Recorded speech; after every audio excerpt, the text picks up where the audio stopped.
More than 6,000 North Carolina business owners asked the state to consider them essential and allow them to reopen.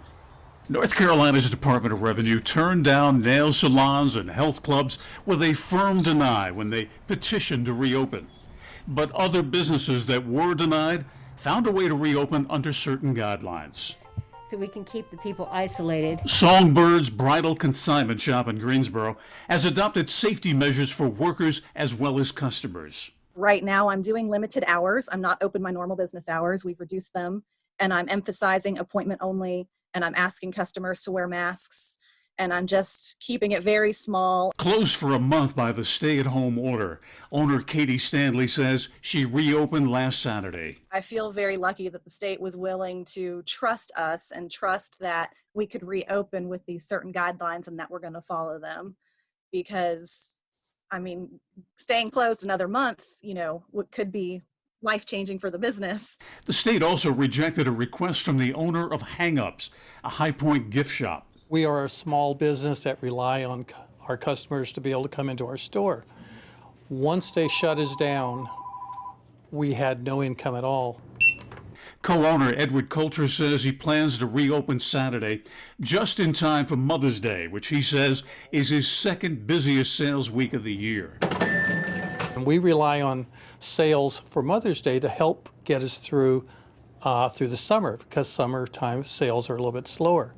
Hang Ups has added a protective shield at the checkout and an infrared thermometer to check workers and customers for fever. As far as I am concerned, I look at it as, oh, okay, didn't see that coming.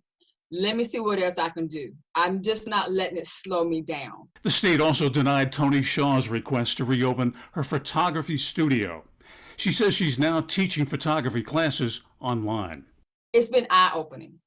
So I think for photographers in the industry in general, it's made them really look at how sound their business is or has been. We asked all three business owners for their take on North Carolina's stay-at-home order. I don't really think there's a way to win this scenario.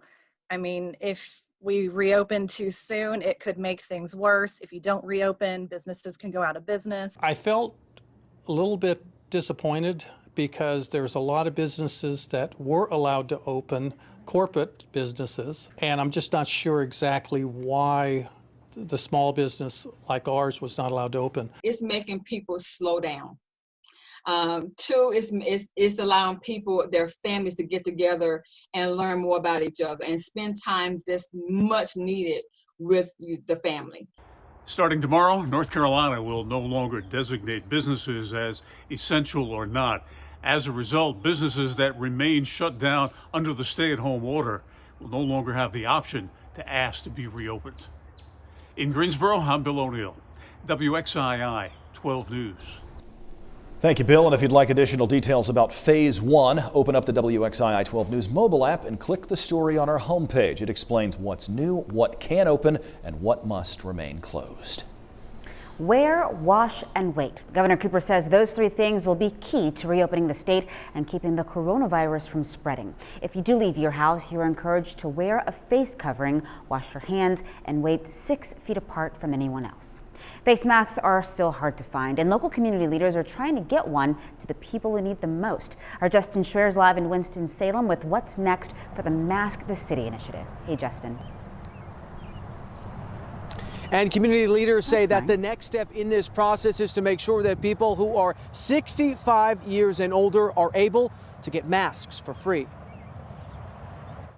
In a video conference that included Mayor Alan Joynes, business and community leaders from around the Winston-Salem area, as well as members of the media, businessman Don Flo described the last several weeks of distributing masks to people and businesses as being a big moment in history.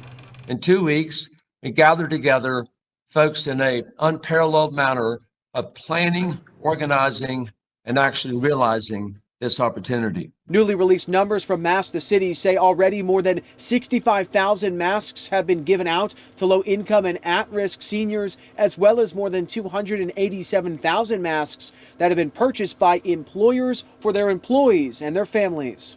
You can tell that our business community cares about those that are working with them and side by side as we aim to be safe and get reopened in a safe, timely, and effective manner.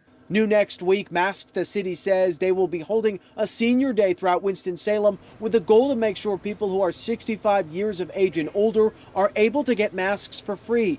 Teams will be at 9 locations throughout the city. Each of these sites will be a drive-through facility where you drive up, show your ID, showing that you are 65 years old or older.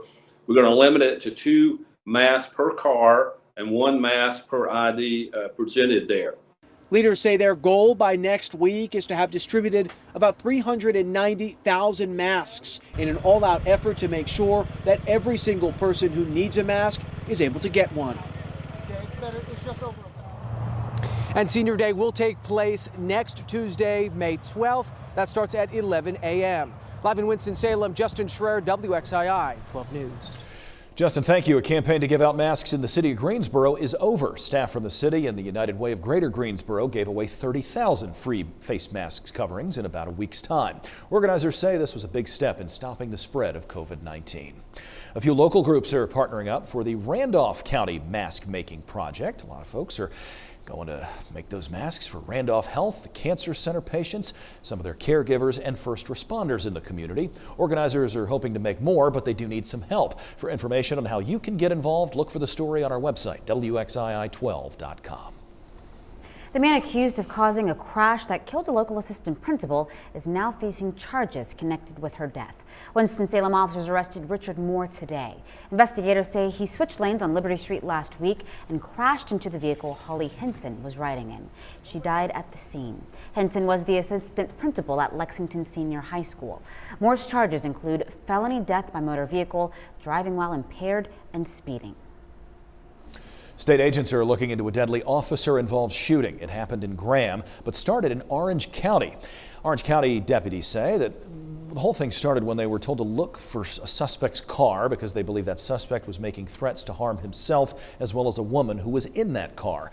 Deputies, state troopers, and police from Mebane pulled the car over and the passenger got out, but they say the suspect then sped off into Alamance County shortly afterwards. When investigators say they finally caught up with the man, they say he got out of the car and pointed a gun at them. An Alamance County deputy and a Mebane police officer both opened fire. The suspect was killed. No officers were injured.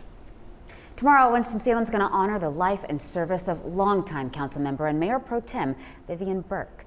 Burke died Tuesday from complications related to a heart condition. She represented the city's Northeast Ward for 43 years. Burke's body will lie in state at City Hall tomorrow morning from 10 until 4 in the afternoon. And then a motorcade is going to travel throughout the city, ending at Russell Funeral Home. We've shared tributes from local community members on our website, WXII12.com. The Little League World Series has been canceled, but that does not mean Little League at the local level is called off. I'm Lauren Walsh. Coming up, I'll tell you how a local Little League is making plans to still have a season safely. It was sure cold out there this morning. A lot of folks with 30s this morning. We've got more of that in the forecast, and even colder air with frost and freeze concerns heading into the weekend. Wind and rain, even some snow, all in the forecast. Ahead for us tonight, the good news about what airlines are doing to make passengers feel safer on board their planes, but the bad news about what it will do to airfares. Also, the NFL a step closer to playing football again. More when we see you back here tonight. And as we head to break, a special flyover to salute frontline workers across North Carolina. The North Carolina Air National Guard flew over hospitals and medical centers, all to show support and say thank you. We'd like to say the same thing. We're back in a moment.